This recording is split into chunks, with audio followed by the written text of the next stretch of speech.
Hello and welcome back everyone to the book summary series.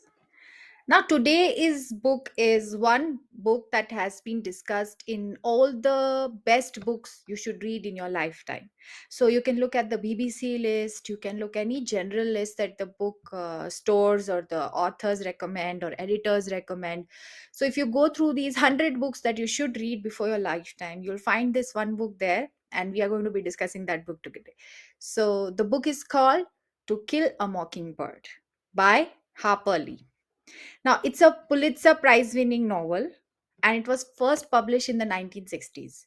So, the story takes place in a fictional town of Macomb, Alabama, during the Great Depression era in the United States. And it centers around the trial, a court case, of a black man named Tom Robinson who is falsely accused of raping a white woman. The need to explain this is because back then, the gender discrimination, the race discrimination was very apparent in the setting. And that is the reason why, even telling the summary, I'm using these to make a point of the context. Now, this novel is narrated by a young protagonist called Jean Louis Finch, and he's nicknamed as Scout. So, he is exploring the themes of racial injustice, prejudice, and loss of innocence. Scout's father is a man called Atticus Finch, who is a lawyer and who is defending Tom Robinson in the court despite the racial prejudices of those times. So, To Kill a Mockingbird is regarded as a classic of American literature, and it is actually taught in a lot of high schools and universities in US. It has been adapted into various films, stage productions. One of which, if you search for, says is a film, I think, called starring someone called as Gregory Peck as Atticus Finch. So a lot of interpretations of this book have been done. Now it's praised the way it's written and the way the strong characters are defined in this book, the vivid descriptions of the life in a certain area back then, how it's also exploring a lot of social issues. It has actually faced criticism also for the portrayal of African American characters and its use for the N word, which is argued by some to be triggering and offensive. So what is it that actually kind of happens? I'll give you a small snapshot. So this man who is falsely accused is being defended by this man called Atticus Finch. Now, despite the overwhelming evidence which is in this man's favor, the jury finds him guilty. And the book kind of highlights that the jury was an all white jury. And that is how they are revealing the deeply ingrained racism and the prejudice that existed in the town back then. So Scout and Jem struggle to understand these complexities of race and justice as they are witnessing firsthand this discrimination that is happening in the African American community. So as the trial progresses, there is a tension that rises, and they are targets of threats and violence from members of the community who are opposed to this Atticus defending this man Tom.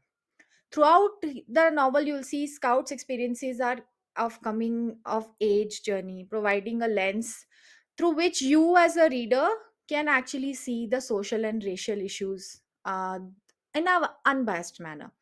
It actually ends with Scout's realization that world is not always fair, but there is still goodness and beauty to be found in people. Now, why the name of such a book, To Kill a Mockingbird? It's a metaphorical title, and there is a parallel story that runs in the novel in bits and pieces to kind of highlight this metaphor. So, a mockingbird is a bird that actually sings very beautifully, and this mention how there's a mockingbird in the neighborhood who comes in and sings songs and doesn't bother anyone and doesn't do anything wrong. So basically the mockingbird is symbolizing here in this case innocence, goodness, uh, throughout the novel. And For example, Tom Robinson's character is compared to a mockingbird because he's kind and gentle, who has actually done nothing wrong but just unjustly accused and convicted. So there's another character of Boo Radley, which is again compared because of the same reasons of his kind and innocent nature, who's misunderstood and mistreated by his community. So, through this metaphor, this novel emphasizes the importance of protecting our innocent and vulnerable from harm. As a community, what should we do, or what we should be aiming at to defend those who can't defend themselves? So, it is seen that, a mockingbird does nothing but sings. So, killing a mockingbird is a senseless and cruel act. And that is the metaphor that the story kind of highlights. So overall, it's a beautiful book, award winning for many reasons. Now, what could be the possible takeaways from this book that you can actually use as a professional or as a person for your own growth? The first one would be the importance of empathy.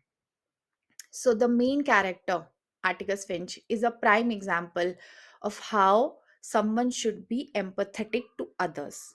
He serves as a role model for those who are working along with him back then by taking this case in itself, initiating that, by understanding the needs and motivations of your colleagues or clients or customers. You actually end up building strong relationships in spite of getting resistance from your circumstances or environment. And that's what true empathy is about. Then the very important takeaway would be how we are prejudiced in our daily professional and personal lives, and we have a bias that makes us judge others even before we have evidence about them or what they have done. And these small biases that we carry with us on a daily basis actually prevent us from growing as a person or as a professional. So the book talks about a very evident prejudice and bias that happens. However, when in our work settings or professional settings, if we are reminding us of ourselves, we need to be aware of the very little uh, biases that we tend to ignore otherwise. We need to keep a blank slate and not judge people, not be insecure and pass judgments on people unless we have experienced working with them or spent time with them. So third one could be the power of communication. So like in this novel, the lawyer who is defending Tom is a very skilled communicator. He's able to convey his message so clearly, precisely, putting forward all the evidence, and everything shows that even in your deepest of crisis, how important communication is. So as a professional, whether you are negotiating with your clients or you're managing a team or you're giving a presentation, it's always important to be a good communicator, to drive the message across the way you mean it for others to understand it better. Then the last two takeaways would be the importance of integrity as professionals, as people, and the need for resilience in our life. So this novel beautifully teaches us that there will be a lot of ethical dilemmas and pressures, wherein you will be thinking about whether you should be compromising on your values or not. But the fact that is that if you stay true to your values and principles, you can actually build a reputation that is trustworthy, that is reliable, and against all odds people will come to you. And you need to be resilient because there are always setbacks and failures, and that doesn't define who you are. But if you are resilient, you are able to bounce back and actually show the world what you are actually made of and who you are, and then continue on your journey of growth towards a professional or a personal setting. And that's all for today's summary. A lot in a little time, under 10 minutes. And it's actually a very wonderful book. And if you have not read it, if you've not heard of it before today, you must go and get your copy. Until then, goodbye, take care,